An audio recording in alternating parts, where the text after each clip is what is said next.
Je ne te verrai plus de la même façon.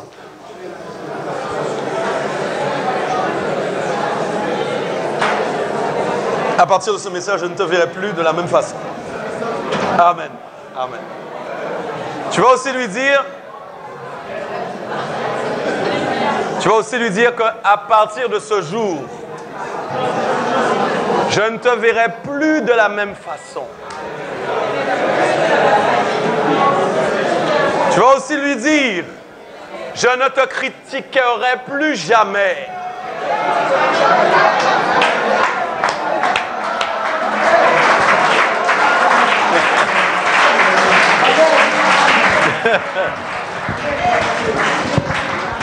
Ou comment mettre soi-même des problèmes dans sa propre église. Comment chercher des problèmes. Amen. Nous sommes toujours dans la saison dominer la chair. Saison qui a continué sans qu'on s'en rende compte, puisqu'on avait dit que c'était pour le mois de septembre seulement. Octobre plutôt. Septembre, non, et depuis septembre, c'est ça. Donc ça fait déjà, oui, on va entamer notre 3e mois. Et je remercie le Saint-Esprit du travail qu'il est en train de faire par rapport à l'évangélisation qui s'annonce pour 2018. Très forte. En tout cas, pour la préparation, je sens vraiment que c'est en route, que Dieu est à l'œuvre dans vos vies. Et ça, c'est bien. C'est très bien. Amen. Donc, si je me suis permis de dire aujourd'hui, dis à ton voisin, je ne te verrai plus jamais de la même façon. À partir de ce jour, de ce message, c'est parce que Dieu a déposé vraiment sur mon cœur un message important pour l'Église.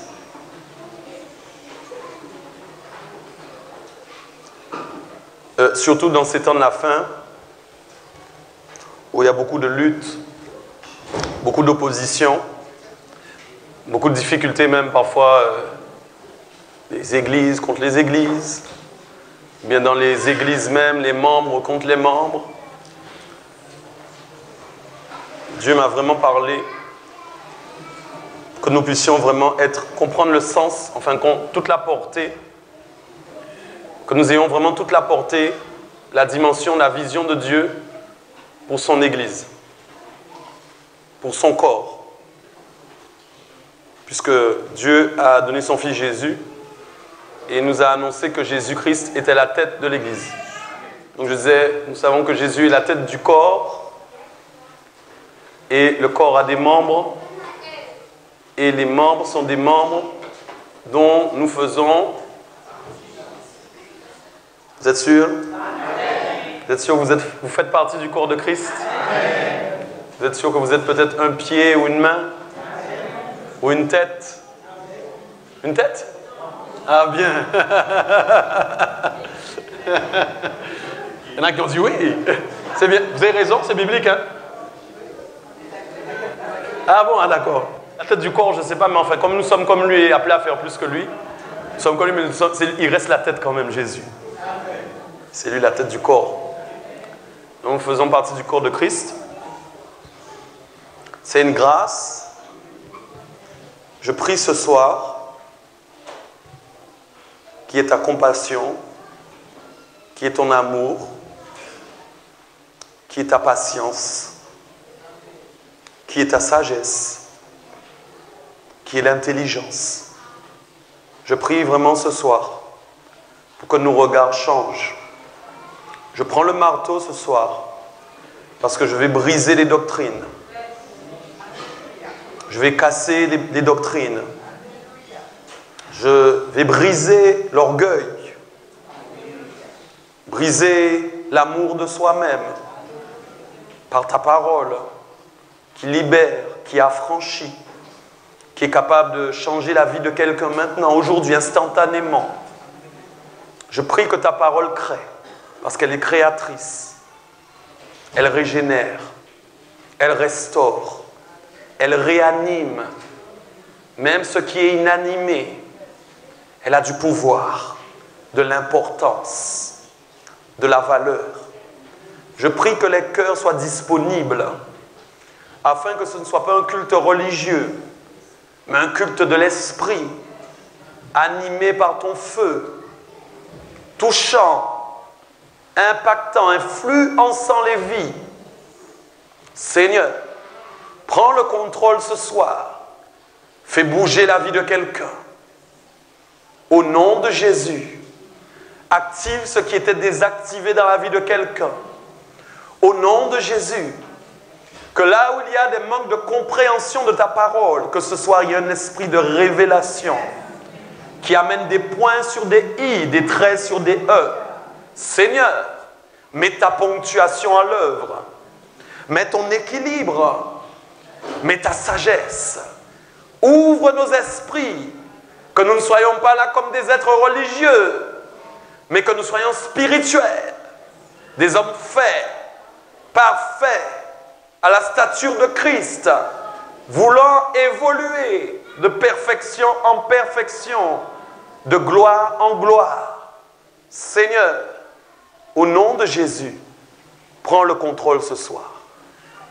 Au nom de Jésus. Amen. Nous acclamons le Seigneur. Amen. Amen.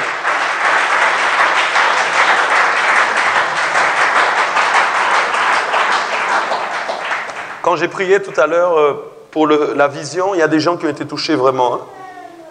Vous allez voir, dans peu de temps, vous allez voir des choses que vous n'avez pas l'habitude de voir. Vous viendrez témoigner de ça à l'église, de ce que Dieu est en train de faire dans votre vie. Je sais que le Seigneur a touché quelques personnes ce soir. Amen. La vision, c'est important. Et on a besoin de visionnaires dans les églises maintenant. Qui ont une vision claire, avec la clarté de Dieu. Pour faire sa volonté. Donc le message du moins s'appelle « Briser l'individualisme pour renforcer l'unité ». Et comme j'ai l'habitude de faire, je veux bien qu'on le répète 2 ou 3 fois pour s'habituer avec la pensée ce soir. Briser l'individualisme pour renforcer l'unité. On va faire ça tous en cœur, mieux que ça. Briser l'individualisme pour renforcer l'unité. Voilà, amen. Le Seigneur est en train de préparer une armée à conquérir à travers la première mission qui nous a été donnée, c'est-à-dire prêcher Jésus-Christ de Nazareth. Et il n'y a pas plus fort que l'unité. Parce qu'une armée désunie ou un corps désuni ne peut pas, en tout cas, atteindre les objectifs que Dieu nous donne. Ce n'est pas possible. Imaginez un seul instant que le Saint-Esprit décide lui-même de se désunir de Dieu. Ou imaginez que Jésus lui-même décide de dire à son Père, nous ne sommes plus un comme nous étions, mais maintenant je fais ma part et tu fais la tienne. Nous aurions beaucoup de soucis. Donc une des premières clés que Dieu a démontrées à travers la dimension même de la Trinité, c'est l'unité entre Dieu, l'Esprit et Jésus. Et ils font un. Ils sont réels tous les trois, mais pourtant ils forment. Ok? Donc, dans l'œuvre de Dieu, dans sa pensée, la pensée de l'unité est très importante. Et l'unité ne peut pas s'obtenir sans la mort à soi-même. Et grâce soit rendue à Dieu, il nous a conduits à comprendre aujourd'hui que si nous ne passons pas nous-mêmes par la mort avec le tombeau, dans le tombeau avec Jésus, pour renaître de nouveau, ok, nous ne pouvons pas comprendre le système de l'unité. Parce que le système de l'unité est motorisé, entre guillemets, il travaille, il fonctionne à cause de l'amour. Sans amour, il ne peut pas y avoir d'unité. Et nous ne sommes pas en train de parler ce soir de l'amour émotionnel, nous ne sommes pas en train de parler des émotions, mais nous sommes en train de parler d'amour divin. Un amour qui fonctionne avec ce qu'on appelle dans la parole la compassion. La compassion, ce n'est pas inné. C'est quelque chose qu'on doit demander à Dieu. Pour le vivre réellement, c'est quelque chose qui nous fait ressentir ce que l'autre ressent réellement. Ça n'a rien à voir avec seulement la tristesse. C'est beaucoup plus grand que ça. Vous savez ce que la personne a. Vous ressentez ce que la personne vit. Et ça vous pousse à prier pour cette personne, sans voir qui elle est physiquement, sans voir réellement avec ses défauts ou ses problèmes. Mais vous voyez seulement à ce que Jésus veut sauver et aider cette personne. Donc l'unité pour travailler dehors, mes amis, elle est primordiale parce que l'unité va amener l'atmosphère de la compassion. Une des premières œuvres, regardez bien dans la parole de Dieu, Adam n'a pas été seul.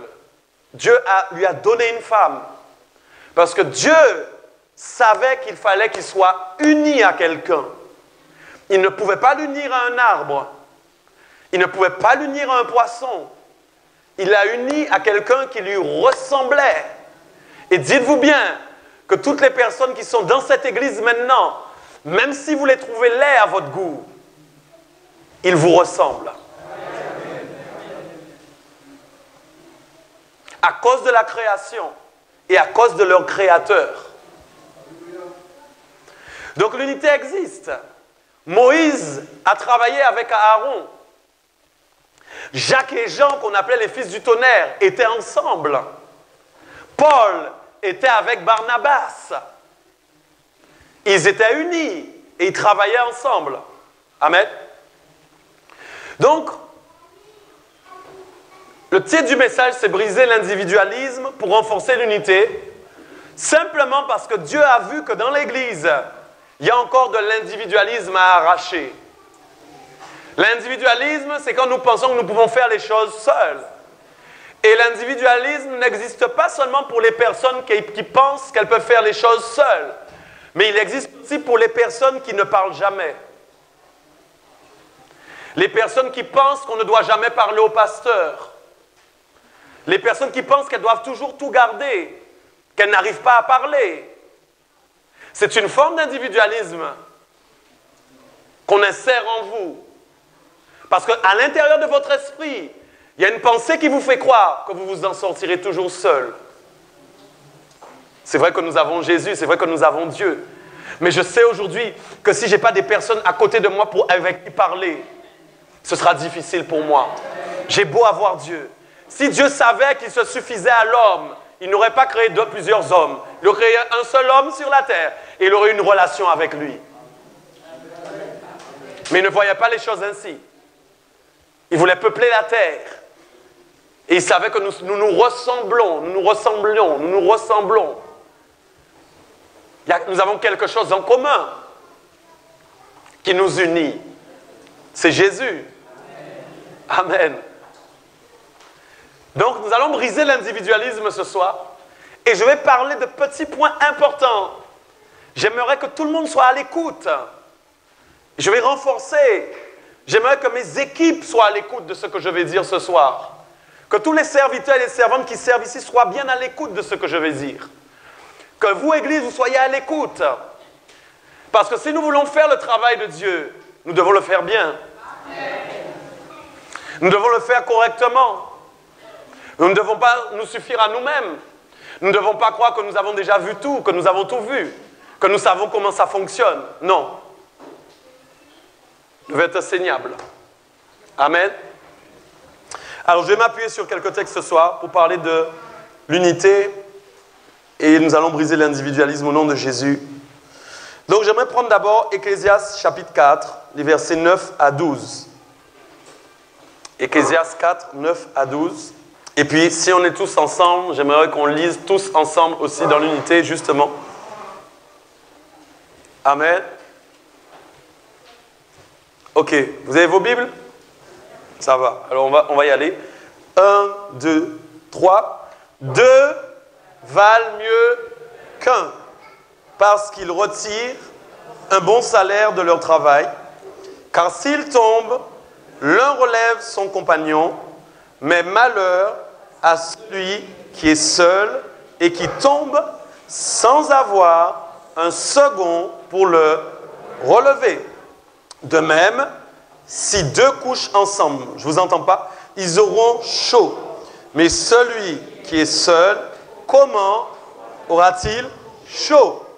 Et si quelqu'un est plus fort qu'un seul, les deux peuvent lui résister. Et la corde à 3 fils ne se rompt pas facilement. Nous pouvons dire Amen? Amen. Nous allons lire aussi Éphésiens 4, versets 1 à 6. Ok, on va lire aussi tous ensemble. Donc, Éphésiens 4, 1 à 6. Amen.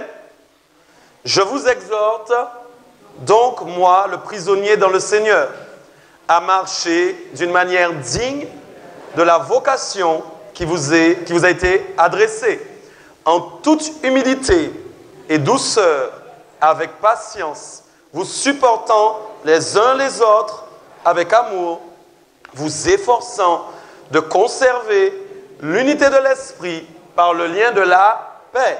Il y a un seul corps et un seul esprit, comme aussi vous avez été appelés à une seule espérance par votre...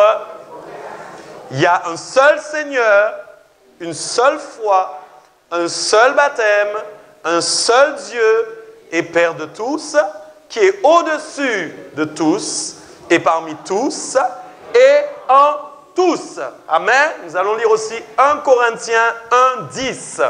Je vous exhorte, frères, par le nom de notre Seigneur Jésus-Christ, à tenir tous un même langage et à ne point avoir de division parmi vous, mais à être parfaitement unis dans un même esprit et dans un même sentiment. Ok, et je prends encore Éphésiens 4, versets 11 à 16. Nous lisons beaucoup, mais c'est important. Éphésiens 4, versets 11 à 16. Et il a donné les uns comme apôtres, les autres comme prophètes, les autres comme évangélistes, les autres comme pasteurs et docteurs, pour le perfectionnement des saints, en vue de l'œuvre du ministère et de l'édification du corps de Christ, jusqu'à ce que nous soyons tous parvenus à l'unité de la foi et de la connaissance du Fils de Dieu, à l'état d'homme fait à la mesure de la stature parfaite de Christ, afin que nous ne soyons plus des enfants, flottants et emportés à tout vent de doctrine, par la tromperie des hommes, par le ruse dans les moyens de séduction, mais que, professant la vérité dans la charité, nous croissions à tous égards en celui qui est le chef, Christ. C'est de lui et grâce à tous les liens de son assistance que tout le corps, bien coordonné et formant un solide assemblage, tire son accroissement selon la force qui convient à chacune de ses parties et s'édifie lui-même dans la charité. Nous disons 3 fois Amen, Amen, Amen et Amen, et nous acclamons la parole de Dieu. Alléluia. Amen. Donc, nous avons lu beaucoup, mais c'est important de lire ça pour voir effectivement comment le Seigneur parle de l'unité. Mes amis, c'est capital. C'est vraiment capital. Pour qu'une église travaille correctement, il faut que nous comprenions la dimension de l'unité. Amen. Il y a un mot qui est fort, qui est exprimé, c'est la paix. La Bible dit que c'est uniquement par le lien de la paix, en fait, que nous pouvons être unis. Vous savez, le mot paix est cité 85 fois dans le Nouveau Testament. Et dans la traduction la plus commune, il veut dire en fin de compte bienveillance. La paix, c'est en fait la bienveillance. Quand nous cherchons la traduction du mot grec bienveillance dans la Bible, vous savez ce que ça veut dire? Ça veut dire amour de l'homme. La bienveillance, c'est l'amour de l'homme. Amen. J'aimerais vous dire, vous connaissez ce passage, ce que Jésus a dit en Jean 3, versets 16 à 17. Vous connaissez?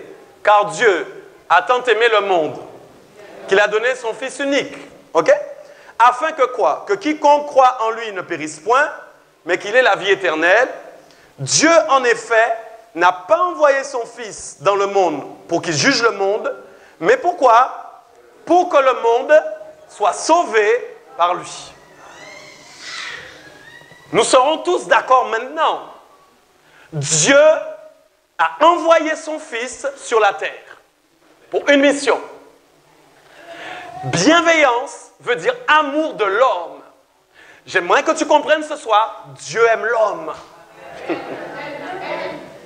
Tu ne peux pas t'imaginer à quel point Dieu aime l'homme. Même celui qui est un assassin, même celui qui est un criminel, même celui qui est un bandit, Dieu l'aime.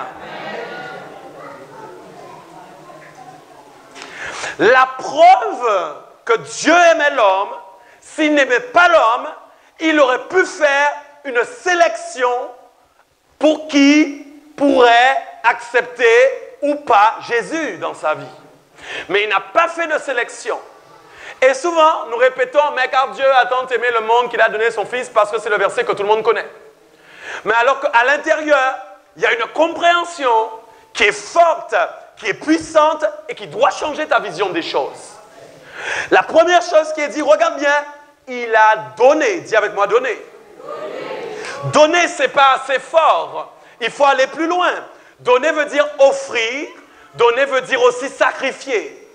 Donc en fait, la première chose que Dieu fait, quand il veut prouver à un homme qu'il l'aime, il lui donne quelque chose. Et Dieu n'a pas attendu que l'homme lui donne quelque chose pour que lui, il donne quelque chose. Il lui a donné parce qu'il l'aime. Donc vous, qui vivez pour Dieu, ou je vais oser dire, qui soi-disant vivez pour Dieu, si vous n'êtes pas capable de donner avant qu'on vous donne, il vous manque quelque chose dans votre vie. Le système a inséré des pensées dans nos esprits mondains que pour donner, il faut recevoir quelque chose. Ce n'est pas vrai. La Bible dit. Est-ce que vous comprenez bien? Donner, c'est la première preuve que je peux faire à quelqu'un pour lui démontrer que je l'aime. Si je ne donne pas Jésus aux gens, c'est que je n'aime pas les gens.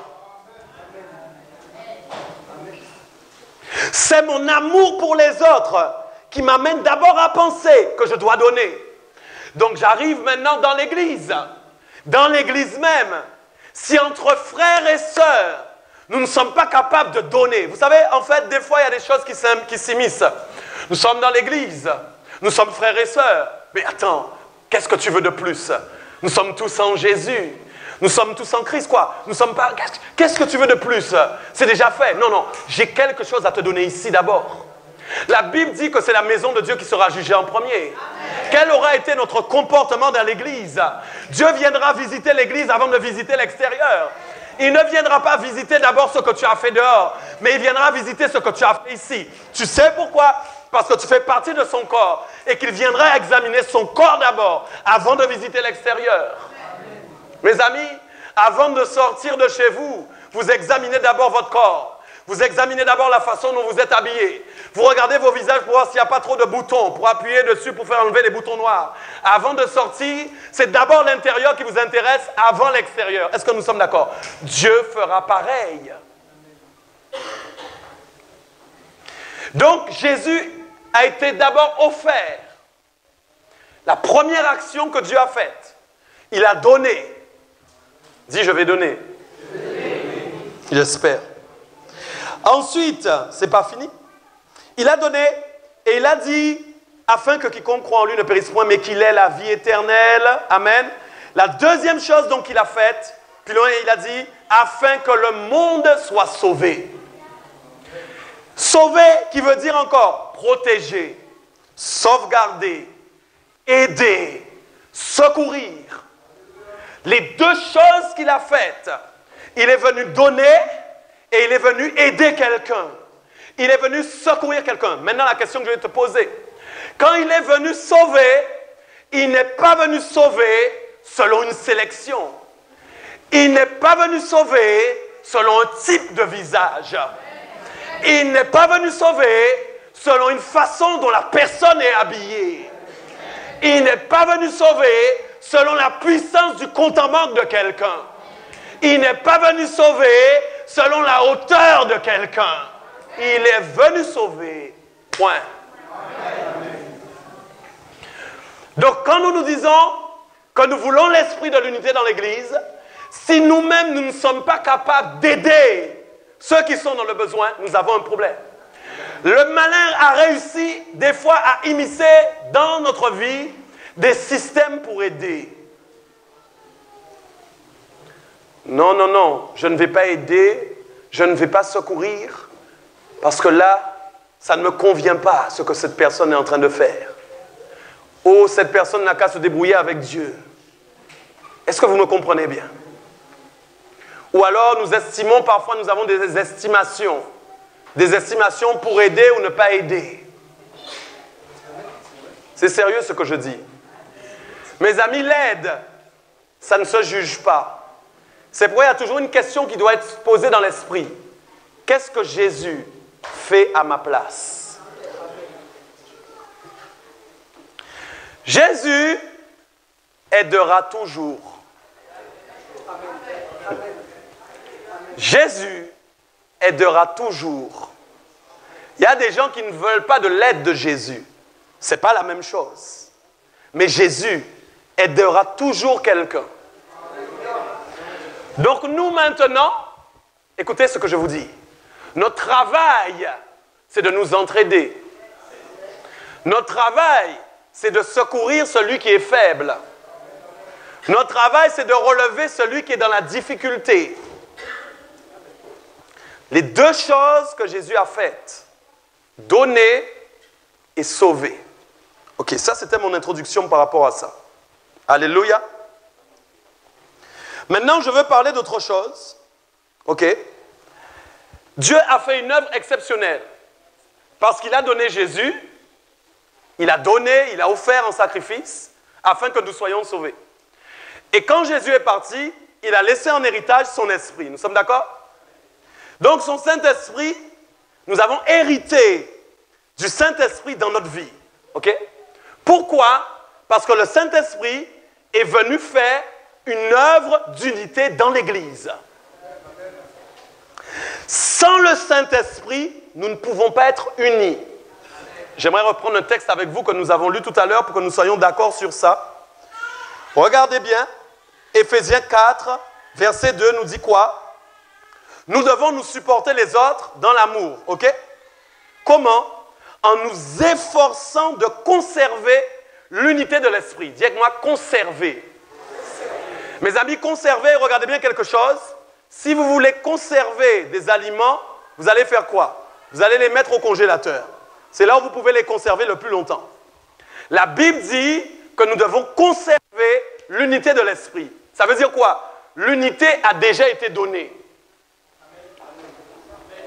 L'unité, en fait, n'est pas quelque chose qui est compliqué. En réalité, à partir du moment où Dieu a donné l'esprit, il a établi le système unitaire. Pourquoi? Parce que le frère Lucien ne reçoit pas un esprit qui s'appelle esprit de Lucien. Et le frère Landry ne reçoit pas son Saint-Esprit. Allô, allô, allô, allô. Mais nous recevons tous ici le même esprit. Donc, à partir du moment où chacun d'entre nous recevons le même esprit, le système unitaire est déjà activé. Ce n'est pas quelque chose que nous concevons par nous-mêmes. C'est quelque chose que Dieu a conçu. Le problème, c'est qu'est-ce que nous faisons de l'unité que Dieu nous a donnée. C'est pourquoi Paul dira, efforcez-vous de conserver l'unité de l'esprit. Comment? Par le lien de la paix. Si vous n'arrivez pas à être en paix, vous ne pouvez pas conserver le lien de l'esprit. En fait, la paix est en fait l'essence qui permet à l'unité d'être activée et d'être motorisée. Mes amis, c'est pourquoi, quand il y a des incompréhensions dans l'Église, vous devez être habitués vous-même à parler, à vous pardonner, à faire la paix. Pourquoi? Parce que vous voulez conserver le lien d'unité. En fait, c'est de notre ressort, c'est notre affaire à nous de nous occuper, en fin de compte, de l'unité. Alléluia. Amen. Donc, vous voyez, et il dira plus loin, quelque chose d'important, pour bien démontrer qu'il y a une seule unité, d'accord, par l'esprit, il va dire il y a un seul corps, il y a un seul esprit. Allô? Ça, c'est important ce que je dis. Écoutez, il y a un seul corps et il y a un seul esprit. Il y a un seul corps et il y a un seul esprit. Ça veut dire que quand Dieu nous regarde, il ne voit pas plusieurs corps dans l'Église. Il ne voit pas des corps plus spirituels que d'autres. Il ne voit pas il voit un corps. Mais dans le corps, il voit des membres. Et c'est à travers les membres qu'il voit les choses. Parce que les membres ne sont pas identiques. Je vais arriver à ça. Et c'est ça qui nous pose problème. C'est ça souvent qui nous pose problème. Je crois que si Dieu avait fait des membres identiques, nous n'aurions pas de problème. Nous n'aurions pas de souci. Mais Dieu est tellement intelligent. Dieu a fait des membres différents. Pas pour que nous ayons des problèmes. Pas du tout. Mais pour que nous apprenions la notion de l'honneur. La notion du respect. La notion de quelqu'un qui est dans le corps, qui est plus faible, mais que je dois honorer plus que celui qui est fort. J'ai pensé à une petite image pendant que je préparais le message cet après-midi qui était importante. J'ai réfléchi au nombre d'instruments qu'une femme prend pour s'occuper de ses pieds.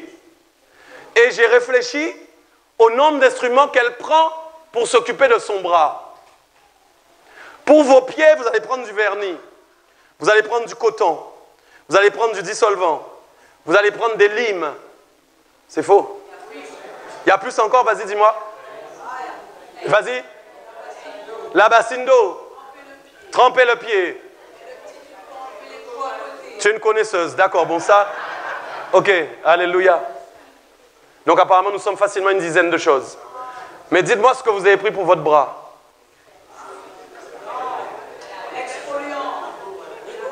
Amen, c'est tout. Et encore tu étais loin, il y en a qui ne prennent pas tout ça.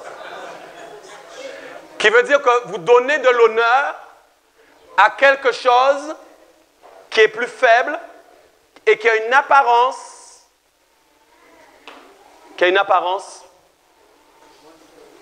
moins jolie en tout cas, moins intéressante que le reste. C'est pourquoi il faut l'embellir. Vous avez tout le temps envie de l'embellir.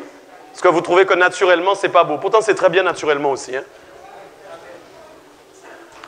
J'aimerais te dire, dans le corps de Christ, il y a toujours un seul esprit, il y a toujours un seul corps, mais il y a aussi il y a quelqu'un ici qui est un orteil. J'aimerais que tu comprennes ça ce soir. Il y a quelqu'un dans cette salle, c'est un orteil.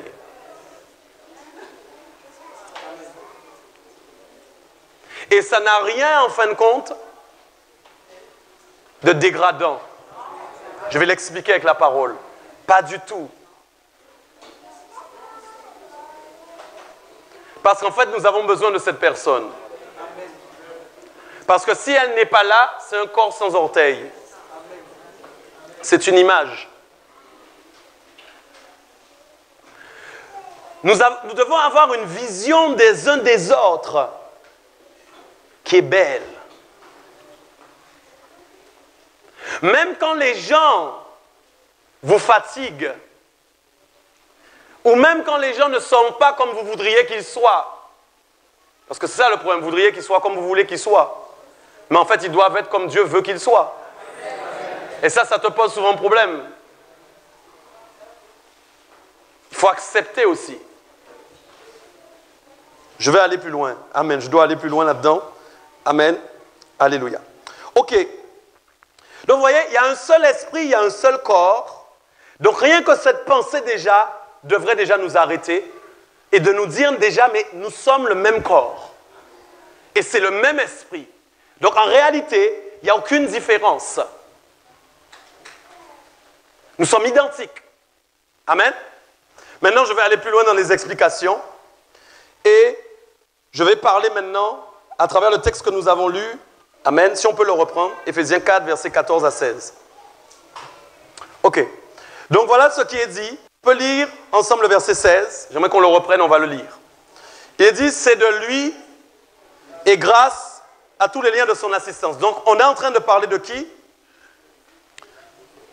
On parle de Jésus, on parle du Saint-Esprit. Ok? Donc c'est du Saint-Esprit et en fait grâce à tous les liens de son assistance.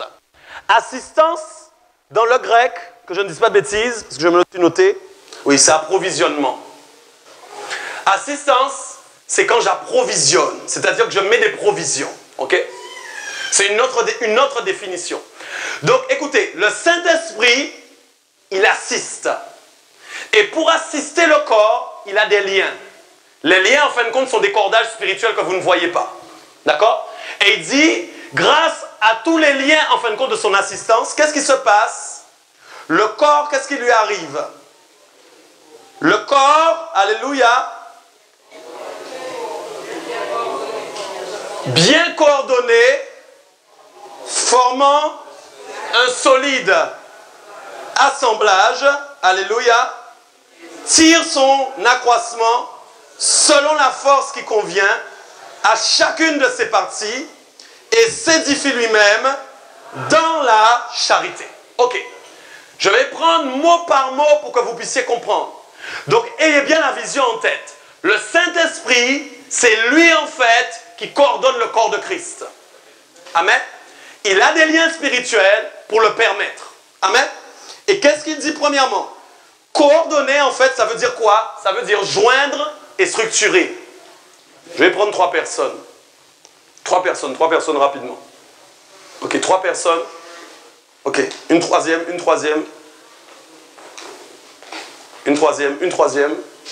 Toujours que des hommes. Les femmes ne veulent jamais se lever. C'est fou ça. Ok, éloignez-vous un petit peu. Mets-toi au milieu, Christian. Ok. Donc voici des membres du corps. Ok? Disons que ce sont des membres du corps. La Bible dit que le Saint-Esprit veut d'abord les coordonner. Et coordonner, ça veut dire quoi? Les joindre. Les structurer, les joindre. Donc le Saint-Esprit va faire quoi? Il va d'abord les... Mais non, vous serrez trop là. Vous êtes trop pressés. Vous êtes déjà dans l'unité, vous. D'abord, joignez-vous un bras sous l'autre. Voilà. Ok, amen. Ils s'aiment déjà trop. Ok, ça c'est la première partie. Nous sommes ok? Dans la coordination du Saint-Esprit, j'aimerais que vous compreniez qu'il y a un système d'ordre divin. Dieu est un Dieu d'ordre. Donc, en fait, regardez bien, il n'a pas coordonné, par exemple, une oreille sur un pied. Il n'a pas joint une oreille à un pied. Donc, ça veut dire que, pareil, nous dans l'Église, nous devons accepter que Dieu puisse nous joindre avec ce à quoi nous devons être joints. Parfois, vous allez être confronté. Le Seigneur va dire au pasteur, va œuvrer, va travailler avec cette personne. Vous allez dire, oh non. Mais en fait, le Saint-Esprit sait que la jointure de cette personne correspond à la jointure de l'autre. Toi, en fait, tu regardes avec des yeux humains. Mais tu ne dois pas voir avec des yeux humains. Tu dois voir avec les yeux de Dieu. L'unité, ce n'est pas l'amitié. Non, ce n'est pas ça d'abord. Ce n'est pas le copinage. Ce n'est pas l'émotionnel. Mes amis, ça n'a rien à voir. Il y aura l'amitié, amen, heureusement. Mais d'abord, il y a l'œuvre de Dieu dans le corps. Ils deviendront forcément des amis. Vous savez pourquoi? Parce qu'ils sont appelés à être joints. Donc c'est pourquoi il ne faut pas avoir au départ des a priori. Allô. Je casse les a priori au nom de Jésus. Je sais que le Saint-Esprit ne me fait jamais parler au hasard. Nous brisons les a priori. Quand Dieu fait quelque chose, acceptez-le. Même si ça ne vous paraît pas être bien. Mais ce sera bien après. C'est sûr. Ok, ça c'est une première chose. Deuxièmement, il dit quoi? il va assembler. Assembler, en fait, dans le grec, veut dire lier et fusionner. Là, maintenant, vous pouvez commencer à vous... Voilà. Là, maintenant, il les lie. Il les lie vraiment pour qu'ils soient ensemble. Amen? Ça va? Ok. Puis, qu'est-ce qu'il dit après? Les ont formé un seul d'assemblage. Et qu'est-ce qui va se passer? À partir du moment où ils ont passé l'étape de la coordination et de l'assemblage, il y a quelque chose qui se passe. La notion d'accroissement démarre. Mes amis, accroissement, ça veut dire quoi? Intensifier, amplifier, augmenter, rendre plus grand. Donc ça veut dire qu'à ce moment-là, l'accroissement va permettre qu'ils sont comme ça, mais ils vont commencer à s'amplifier en esprit. Amen. Allô, allô, allô, allô. Il y a quelque chose qui s'amplifie en eux, ok? Parce qu'ils sont liés, ils sont unis. Alléluia. Enfin, amen, il dit donc, tire son accroissement selon quoi? C'est là où ça m'intéresse. Selon la force qui convient à qui? Reste là. Selon la force, alléluia, qui convient à chacune des parties. Écoutez, en fait, Dieu sait que lui n'a pas besoin de la même force, que lui n'a pas besoin de la même force, et que lui n'a pas besoin de la même force. Amen. Mes amis, vous savez, souvent nous avons des exigences avec les autres. Parce que nous-mêmes, nous avons l'impression que nous avons un niveau spirituel, et que quand nous regardons les autres, leur niveau spirituel peut-être n'est pas assez fort. Nous ne le disons pas comme ça, mais ça existe parfois dans nos pensées. Nous ne le disons pas comme ça, mais ça existe parfois dans nos pensées. Je vais arriver, j'ai la clé pour décortiquer tout à l'heure. Vous direz tout à l'heure bien, j'en suis sûr, vous direz un grand Parce que c'est pas qu'ils sont moins forts spirituellement, non. C'est parce que Dieu donne une force qui va équilibrer l'autre qui est à côté. Si Dieu lui donne une force supplémentaire, il va y avoir un problème dans la fusion. Comprends-moi bien. En réalité, personne n'est trop fort et personne n'est pas assez fort. Voilà. Mais selon ce que Dieu a décidé de faire, avec la partie du membre, il lui donnera une force qui correspond. Soyez bénis, acclame le Seigneur. Merci, ça mérite des acclamations. Merci beaucoup. J'en suis là pour l'instant. Vous me comprenez? Non, mais est-ce que vous me comprenez bien? Donc en fait, dans l'église de Dieu, je vais t'annoncer, il y aura des faibles. Oui, il y aura des faibles. Mais ça ne veut pas dire que l'église de Dieu a un défaut. Il y aura des plus forts, oui. Amen. Nous allons voir de façon dans les détails. Alléluia, je rends gloire à Dieu. Que nous puissions comprendre ça ce soir. Donc cette parole est magnifique quand nous voyons vraiment l'œuvre de Dieu. Amen. Donc, je reste sur la force. Dis avec ma force. Regarde ton voisin, dis-lui, je suis content de savoir que tu n'as pas la même force que moi. Voilà. Amen. Tant mieux. Parce que nous serons déséquilibrés. Écoute maintenant. Donc je vois un point avec toi qui est essentiel. Un niveau de force qui ne doit pas être jugé. J'arrive. Un niveau de force qui ne doit pas être jugé. C'est pourquoi il dit, mes équipes, ouvrez grand les oreilles. Parce que Dieu m'a parlé de ça cet après-midi et il m'a parlé de vous. Romains 14:1 dit, faites accueil à celui qui est faible dans la foi et ne discutez pas sur les opinions. Voyez un peu, dans l'église, écoute, dans l'église, il peut y avoir quelqu'un qui est faible dans la foi. Il n'est pas handicapé. Il n'est pas anormal. Il ira dire, ne discutez pas les opinions. Pourquoi? Parce que c'est ce que nous faisons le plus souvent. Alors que, en fait, la phrase la plus importante dans ce texte, quelle est-elle? C'est quoi? Mais fais accueil. Allô. Fais accueil. Accueil veut dire quoi? viens dans mes bras. Je ne vais pas discuter avec toi de ta faiblesse, mais je vais t'accueillir. À partir du moment où je commence à t'accueillir, la foi qui est dans ma vie va entrer dans ta vie. Et ta faiblesse va commencer à être rongée par la force de ma foi, qui va commencer à augmenter ta foi à toi-même.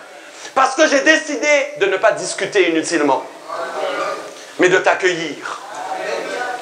Vous savez, quelqu'un est fait. Je vais entrer dans les détails. Être faible dans la foi, mes amis, c'est pas ça, dire simplement faible dans la foi, faible dans la foi. Non. C'est quoi être faible dans la foi? C'est quand quelqu'un a un problème que vous n'avez pas. J'arrive. Quand quelqu'un a un problème que toi, tu n'as pas. Donc forcément, tu verras une faiblesse chez lui. Mais lui, peut-être un jour, découvrira une faiblesse que tu as que lui n'a pas. Donc quelqu'un qui est faible dans la foi, pour nous, en fait, c'est quelqu'un qui a des parties de sa vie qui ne sont pas aussi fortes que les nôtres. Alléluia. Et quand ça se passe, voilà ce qui se passe. Nous discutons.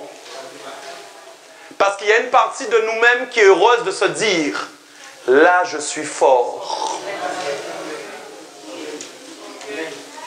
Pourquoi j'ai apprécié que j'ai dit c'est le Saint-Esprit qui t'a inspiré pour l'orgueil. Je ne sais pas si on s'est entendu ce soir. Ça concerne tout le monde. Je décortique la pensée vraiment. En fait, quand nous discutons les opinions sur une faiblesse de quelqu'un, c'est parce qu'en nous-mêmes, nous disons, je suis fort à ce niveau. Voilà le problème. Et voilà ce que Dieu déteste. Les amis, moi, Dieu travaille mon cœur pour l'amour. Je suis obligé de parler comme ça pour vous maintenant.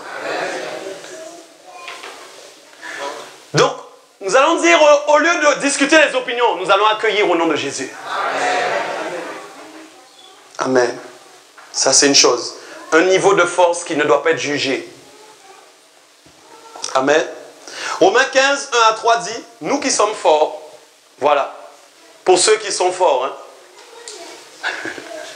Nous qui sommes forts, nous devons supporter les faiblesses de ceux... Allô, allô, est-ce que vous êtes là? J'aimerais que vous puissiez lire. Nous devons supporter les faiblesses de ceux qui ne le sont pas et ne pas nous complaire. Mais j'arrive, hein? Nous continuons. Alléluia. Que chacun de nous complaise au prochain pour ce qui est bien en vue de l'édification. Car Christ ne s'est point rendu, ne s'est point complu en lui-même, mais selon qu'il est écrit, les outrages de ceux qui t'insultent sont tombés sur moi. Maintenant, je vais lire la version Summer. Vous êtes là? Vous êtes sûr que vous êtes là? Voilà ce que dit la version Summer. C'est plus intéressant. Nous qui sommes forts dans la foi, c'est le cas de toute l'Église, hein? Donc c'est un corps mal proportionné. Nous devons porter les faiblesses de ceux qui ne le sont pas, sans chercher notre propre satisfaction. J'arrive. Que chacun de nous recherche la satisfaction de son prochain pour le bien de celui-ci, en vue de l'aider à grandir dans la foi. Et c'est là où j'arrive sur un autre point que j'ai appelé, en fin de compte, briser l'esprit d'autosatisfaction.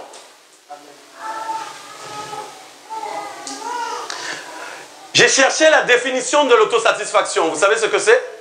C'est en fait le contentement de soi-même. C'est le témoignage de bonne conduite que l'on se donne à soi-même. Bon, je ne sais pas si tout le monde m'a suivi. En fait, voilà ce que le verset dit.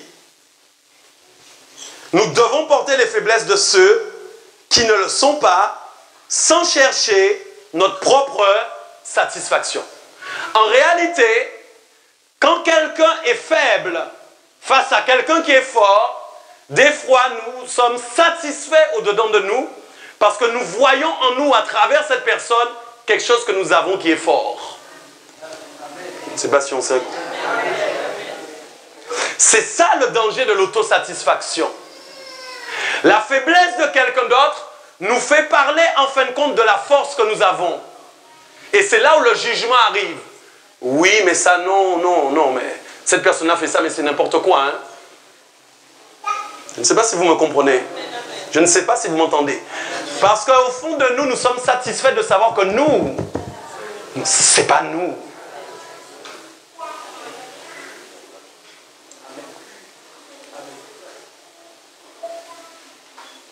Alors qu'à l'inverse, la Bible va dire quoi? Que chacun de nous là ici recherche la satisfaction de son prochain. Voilà, ça c'est une autre dimension. En fait, quand quelqu'un est faible, je ne dois pas être satisfait de ce que lui n'est pas satisfait. Et en gros, ma recherche, c'est qu'il soit satisfait. En gros, qu'il soit comblé. Alléluia. Et pour ça, je ne peux pas regarder à ses fautes avec des préjugés. Est-ce que vous me comprenez bien? Je ne suis pas en train de parler de ce soir des gens qui abusent dans le péché et qui font n'importe quoi. Ce n'est pas de ça dont je parle. Je parle de faiblesse dans la foi. De choses que quelqu'un n'a pas encore compris, mais que peut-être toi tu as compris. Alors si toi tu as compris, tu dois tout lui donner pour qu'il soit satisfait. Mais jamais parce qu'il prend du temps à comprendre, tu dois te dire, mais il ne comprendra jamais ou il ne comprend pas, nous faisons notre route, nous continuons. Est-ce que vous comprenez bien? Mais je dois chercher sa satisfaction. Parce qu'en fait, c'est une faiblesse qu'il a dans la foi. Ça veut dire que c'est quelque chose qu'il n'a pas compris aujourd'hui. Mais il sera capable de le comprendre demain. Or, parfois, au lieu d'aller dans le demain de cette personne, nous nous arrêtons à la journée de cette personne et nous sommes satisfaits. Juste parce que nous avons dit, mais il ne comprend rien celui-là. Allô, allô, allô, allô, allô, est-ce que je parle à quelqu'un? Le Seigneur, alléluia, a une dimension d'amour et de compassion pour nous, mes amis. Imaginez-vous que si il regardait à lui seulement, nous ne serions plus là. Si Dieu doit regarder à sa perfection à lui et nous regarder, qu'est-ce qu'il fait? Mais il ne regarde pas à lui. Il regarde à sa création.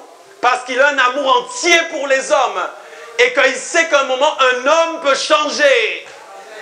Quelque chose que tu n'as pas, tu peux l'obtenir un jour. Alléluia.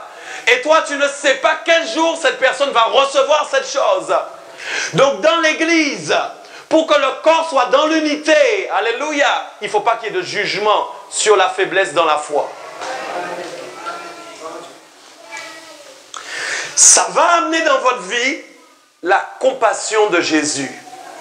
Je vous assure, c'est sérieux. Quand vous allez commencer à regarder les gens sans voir à leurs défauts, sans voir à ce qu'ils ont, mais juste à ressentir leur faiblesse et à vous dire, ils doivent devenir forts. La compassion du Seigneur va venir dans votre vie. L'amour de Jésus va se manifester à travers vous. Vos mots et vos actions seront amplifiés par la présence de Dieu. C'est très sérieux. Alléluia. Amen. Il y a quelque chose d'autre dont je veux parler aussi qui est très très très important. Amen. C'est aussi la notion d'appel. J'ai dit tout à l'heure quelque chose d'important. Rappelez-vous, nous avons parlé dans le corps de la coordination. La coordination est aussi la place. La place, c'est quoi? La place, c'est là où Dieu a décidé de mettre quelqu'un dans le corps. Et ça aussi, c'est un sujet dont on va parler. Prends les 6 éléments pour moi. Alléluia. Et il me faut 6 personnes. Amen. Je vais faire un dernier exemple. Alléluia. Je vais parler ce soir aussi à tous ceux qui croient qu'ils sont faibles et qui n'ont pas de valeur. Au nom de Jésus, vous avez la force que Dieu veut vous donner. Alléluia. Nous brisons les pensées qui veulent vous faire croire que vous n'êtes rien. Amen. Ok, vous pouvez montrer bien ce que vous avez. C'est quoi le plus lourd là, tu as dit? C'est celui-là? Bon. Donc Jean-Gilles a le plus lourd. Le plus lourd, c'est-à-dire, je parle de la pesée de la force que Dieu lui donne. Est-ce que vous comprenez? Amen. Qui a le plus léger? Voilà, Christophe a le plus léger. Pourtant, c'est bien choisi, regardez bien, il est très grand. Mais pourtant, il n'a que ça comme force. Parce que c'est la force que Dieu a décidé de lui donner. J'aimerais que vous compreniez. Ok. Lui aussi, il a une autre force. Bon, ça pèse un petit peu. Ok, levez un peu. Voilà. Ils ont tous les deux des forces différentes. Pourtant, ils sont tous dans le même corps. Comprenez bien. Mais pourtant, ils ont tous une force différente. Pourquoi? Parce que c'est l'assemblage des forces qui va donner l'équilibre au corps. Comprenez-moi bien. C'est l'assemblage des forces qui va donner l'équilibre à tout le corps. Pourquoi? Parce qu'il y a une place pour chacun d'entre eux. C'est pourquoi il est important aussi, écoutez bien ce que je vous dis, que quand Dieu veut coordonner son corps, que vous acceptiez la place que Dieu vous donne. Allô, allô, allô, allô, allô, allô. Vous devez accepter la place que Dieu vous donne. Pourquoi? Parce que la place que Dieu vous donne dans le corps est unie à la force que Dieu va vous donner. Si lui, il a cette force-là, mais qu'il est grand comme ça, apparemment, bon, il a une jambe. Est-ce que vous comprenez? Je ne sais pas, ou un bras. Dieu va lui donner une force, peut-être. Non, je n'aurais pas pris le bon exemple, pas la jambe, elle a beaucoup de force. Mais admettons qu'il était peut-être un petit orteil, ok? C'est pas lui qui va se lever tout seul. L'orteil a besoin de quoi? Du pied. Comme le pied a besoin de la jambe. Est-ce que vous comprenez bien? Donc il aura besoin de Jean-Gilles. Mais si lui, il veut la place de Jean-Gilles, parce qu'il trouve que la place de Jean-Gilles est intéressante, mais qu'il n'a pas la force qu'il faut, qu'est-ce qui va se passer? Le corps va être déséquilibré. C'est pourquoi l'unité fonctionne, mes amis, avec l'acceptation de ce que Dieu fait. Alléluia. Et la vraie motivation que nous devons avoir, Seigneur, mets-moi à la place où je dois être. Merci, c'est bon. Alléluia. En fait, c'était toi qui avais le plus de force. Hein? Alléluia. Acclame le Seigneur. Ok. Amen. Ok. Donc, j'aimerais que vous compreniez ce soir à travers ce que nous sommes en train de dire maintenant. Nous ne pouvons pas nous juger les uns les autres, ni nous condamner les uns les autres. Amen. Mais nous devons nous accepter comme nous sommes. Quand Dieu regarde son corps, il aime tout le monde. Il aime tout le monde. Alléluia. Amen. Ok, je vais terminer par un dernier point. Donc, on va prendre un verset pour terminer. 1 Corinthiens 12, versets 22 à 27. 1 Corinthiens 12, versets 22 à 27. Donc ce soir, au nom de Jésus, nous déclarons l'autosatisfaction brisée. Amen. Mais plutôt l'accueil des gens. Donc il est dit, verset 22, mais bien plutôt les membres du corps qui paraissent être les plus faibles sont nés. Amen. Dis avec moi, nécessaire. Les membres qui sont dans l'église, qui paraissent les plus faibles, sont nécessaires. Amen. Mes amis, la nécessité, c'est fort. Ça veut dire que si nous ne les avons pas, il nous manque quelque chose. Et il dit plus loin, alléluia, et ceux que nous estimons être les moins honorables du corps, nous les entourons d'un plus grand honneur. Ainsi nos membres, les moins honnêtes, reçoivent le plus d'honneur, tandis que ceux qui sont honnêtes n'en ont pas besoin. Dieu a disposé le corps de manière à donner plus d'honneur à ceux qui en manquaient, afin que quoi? Alors, il n'y ait pas de division dans le corps. C'est très important que les membres aient également soin les uns des autres. Ok, je m'arrête là. Voyez bien les choses, Dieu est fort. Dieu est extraordinaire. Honorable, ça veut dire en fin de compte estimé. Et honnête, dans le grec, ça veut dire en fin de compte disgracieux. Ce qui veut dire, je reprends le texte, Dieu a en fait disposé le corps, non je vais aller plus haut, pardon, mais bien plutôt les membres du corps qui paraissent être les plus faibles sont nécessaires. Ok? Verset 23. Et ceux que nous estimons, donc être les moins estimés, c'est-à-dire qui ont le moins de valeur, du corps, nous les entourons d'un plus grand honneur. Ainsi, nos membres les moins, voilà, honnêtes, ça veut dire en fin de compte qu'ils sont ceux qui sont le plus disgracieux. Amen. Ils doivent recevoir plus, tandis que ceux qui sont honnêtes n'en ont pas. Voilà, tu ne dois pas aller vers les gens qui te plaisent seulement physiquement. Je ne parle pas d'amour, hein, d'hommes et de femmes. Hein. Je parle de sélection que nous faisons parfois. Quand quelqu'un rentre et qu'il a un visage qui ne nous convient pas. Allô, allô, allô. Peut-être cette personne aura tout le temps un visage qui ne te convient pas. Il n'y a personne que vous connaissez qui a un visage qui ne vous convient pas? Je suis sûr que oui. Mais peut-être cette personne aura toujours ce visage. Mais ça veut dire que c'est elle que tu dois honorer. Pour ta vie, en tout cas. Est-ce que vous comprenez bien? Honorons, d'accord, ce qui paraît le moins gracieux. C'est-à-dire ce qui nous paraît, nous, le moins gracieux à nos yeux. C'est cela que Dieu veut que tu honores. C'est tellement facile d'aller vers les gens qui nous plaisent. Amen. Vous savez, quand on va, écoutez bien, quand on va seulement vers les gens qui nous plaisent, c'est qu'on s'est trompé d'endroit. On ne va pas à l'église, on va dans les clubs. Ou les bars. L'église, c'est fait pour... Non, mais c'est sérieux ce que je suis en train de dire. Parce que ça crée des clans. Et quand il y a des clans qui sont créés dans l'église, il y a les divisions. Écoute ce que je dis, c'est sérieux. L'église, pour être dans l'unité, il ne peut pas y avoir de clans. Donc ça veut dire que tout le monde doit aller vers tout le monde. Il ne peut pas y avoir de sélection à ce niveau. Je parle de l'unité du corps de Christ, de l'église qui travaille ensemble. La Bible dit que nous devons avoir le même langage. Pourtant, ce n'est pas une secte, mais pourtant nous sommes identiques. C'est-à-dire nous sommes appelés à recevoir la même chose. Amen. Regardez bien. Et donc j'ai dit, les membres disgracieux, les membres qui sont le moins estimés, il a dit quoi? C'est eux, c'est ceux-là que nous devons entourer d'un plus grand honneur. Mes amis, ceux qui sont les moins estimés, ceux qui sont les plus faibles, c'est ceux-là que nous devons entourer. N'essaye pas de m'entourer, sauf dans la prière. Ou n'essaye pas de dire oui, beaucoup d'éloges. J'en ai pas besoin. Va donner des éloges aux membres qui en ont besoin. Ah, tu n'as pas compris. Ah, il y a ma salle.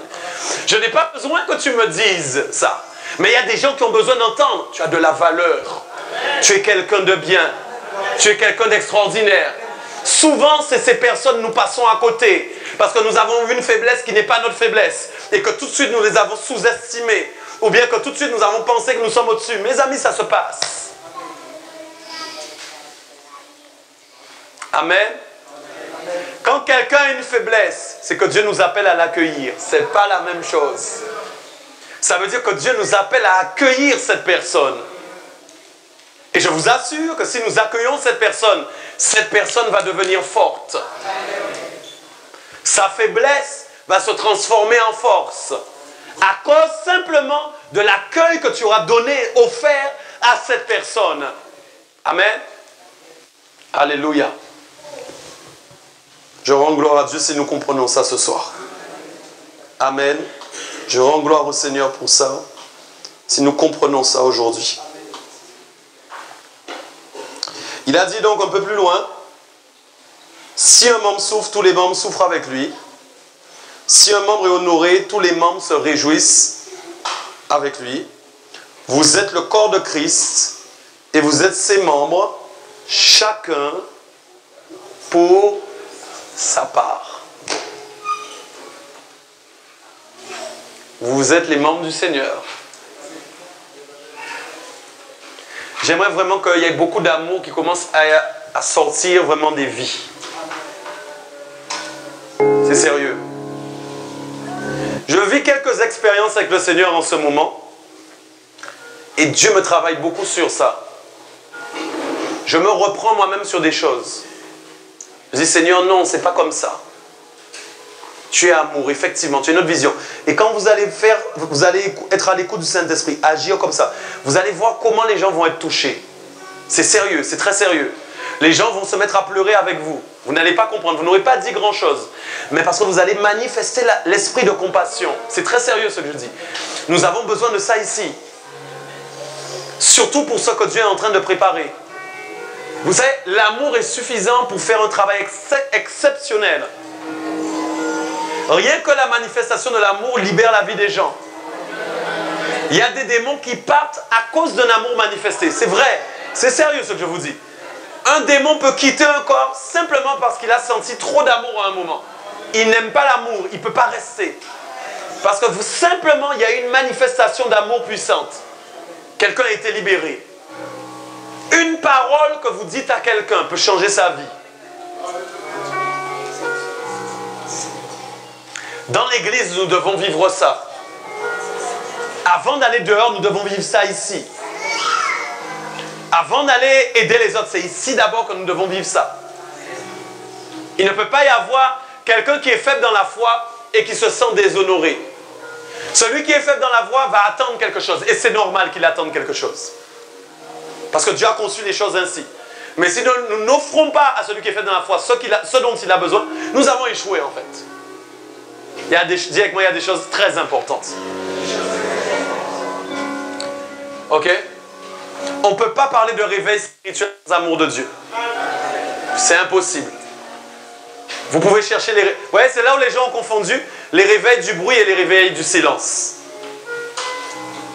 C'est-à-dire, ils pensent que l'église se réveille parce qu'il y a du bruit. Non. Il y a un réveil quand dans les cœurs, dans le silence, il se passe quelque chose. Il y a un amour pour les hommes. Il y a un amour pour les âmes. Vous savez, vous sentez que vous avez la compassion des gens, réellement. Vous avez soif de voir les vies changer. Soif de voir les vies transformées. Alléluia. C'est ça le désir de vos cœurs. Amen. Alléluia. Alléluia. Équipe de louange, amen. Amen. Ok, on va rendre gloire à Dieu.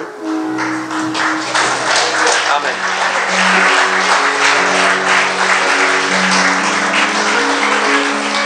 Nous allons déclarer ce soir, nous n'allons plus nous satisfaire à nous-mêmes. Amen. Ça, c'est très important. Alléluia. Nous allons briser l'autosatisfaction. Yamasoko Lobasha. Cette espèce d'aisance qui veut toujours nous dire, ah oui, voilà. Ah oui, hein? Alléluia. Alléluia. Amen. Nous allons être ravis que quand quelqu'un a une faiblesse, nous avons quelque chose à lui offrir pour que sa faiblesse soit transformée en force. Alléluia. Oui, je t'aime de l'amour du Seigneur. Oui, je t'aime. Oui, je t'aime de l'amour du Seigneur. Oui, je t'aime de l'amour du Seigneur. Car je vois en toi la gloire de mon roi. Oui, je t'aime de l'amour du Seigneur. Car je vois en toi la gloire de mon roi. Oui, je t'aime de l'amour du Seigneur. Alléluia. Nous allons faire une prière commune ce soir. Nous allons déclarer ensemble. Nous allons déclarer ensemble une prière ce soir. Amen. Nous allons dire dans le nom de Jésus. Nous déclarons ce soir l'esprit d'unité. Par le lien de la paix. Nous déclarons ce soir aucune division, aucun non-pardon au nom de Jésus. Que nous soyons attachés, soudés, liés pour servir Dieu comme un corps équilibré, dirigé par l'Esprit de Dieu. Au nom de Jésus.